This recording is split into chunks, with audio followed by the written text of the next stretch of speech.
The Bulls lost again to the Brooklyn Nets, extending their losing streak to 5. When are we gonna stop the bleeding, and how many more can we take? My goodness, we'll talk about it. Get the lowdown on one of the most iconic basketball teams in the world. You're listening to Chicago Bulls What is Nation. going on, Bulls Nation? So it's been rough. It's been rough few weeks now for the Chicago Bulls, and as a Bulls fan as well.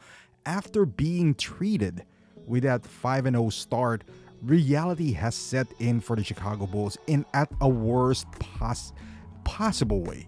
Because I think it's more digestible if the Bulls had this losing streak against, I don't know, the Thunder, the top tier teams. We are getting beat by the bottom feeders of the NBA. Teams that are purposely trying to lose are running all over the Chicago Bulls. And I understand the Bulls have some injuries happening to them, which is horrible, right? Like Kobe White has been out, but Kobe White wasn't present on the winning streak as well. Now, Isaac Okoro, Trey Jones was out in this game, Kevin Werder.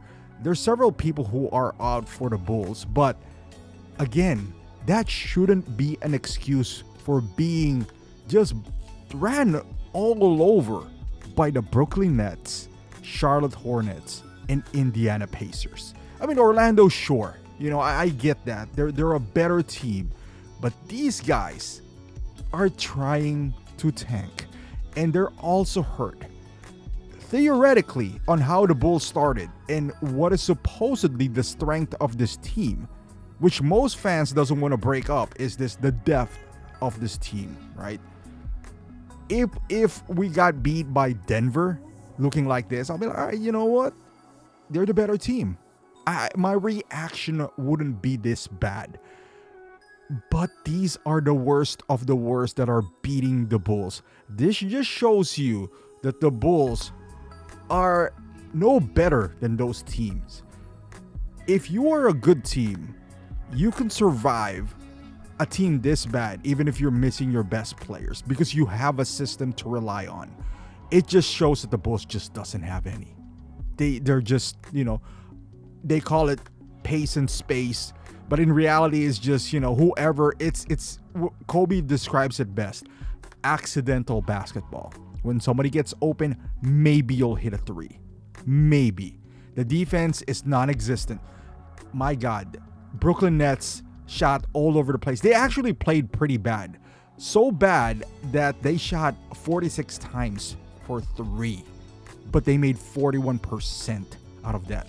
So we all know that the Bulls are horrible at defending the rim. We all know the Vucevic's deficiencies.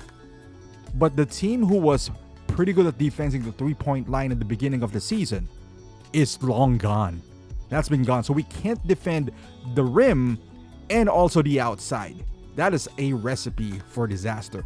And I can live with that if the Bulls are purposely trying to lose.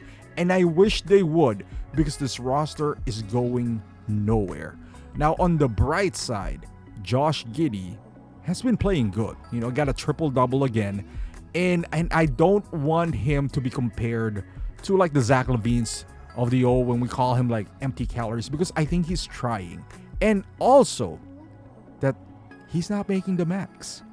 So he's getting paid like the second or third best player on a good team.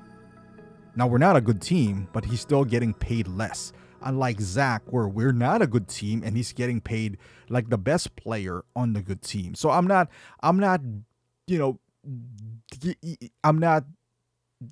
say I'm defending Josh. Of course, he has deficiencies. He has 3 turnovers, but it's the best as you can ask for somebody like Josh Giddey.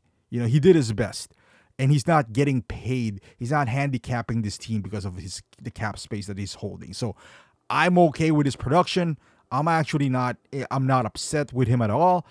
I think it's best when Josh Giddey has another defensive guard next to him, because the point of attack is when this all happens. This is where the defense gets broken down and gets exposed. But if you got Trey Jones, who's really good on defense, despite his height, and you got Okoro in there, things are a little better. So, ever since Okoro went down, And on the box score, it doesn't look like Okoro is doing a whole lot, but you can see his impact once he's gone. But this is my point. A player like Okoro shouldn't dictate whether your team goes on a 5-game losing streak or not. People like Okoro, players like Okoro, he's a good player. Again, shouldn't be the barometer whether you're going to say, hey, we're going to lose 5 in a row and against bottom feeder teams. That shouldn't be the case. But, you know, it is what it is with this Bulls team. It is upsetting. My expectations are really low right now for this Bulls team. Billy Donovan, again, an awful job of coaching here. You can say whatever you want. You know, he's lacking players and all that stuff. Like I said, it shouldn't be an excuse against teams like Brooklyn, Indiana, Hornets, and all those teams. But he's just awful.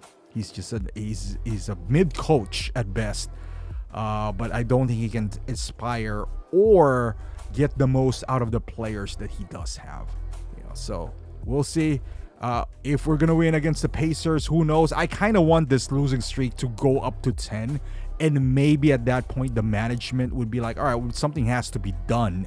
But we'll wait and see. Because the last thing I want is another hope from this Bulls team. Go on a winning streak, have a good end of the season like last year, and be like, hey, we're gonna run again. You know, it shouldn't be the case.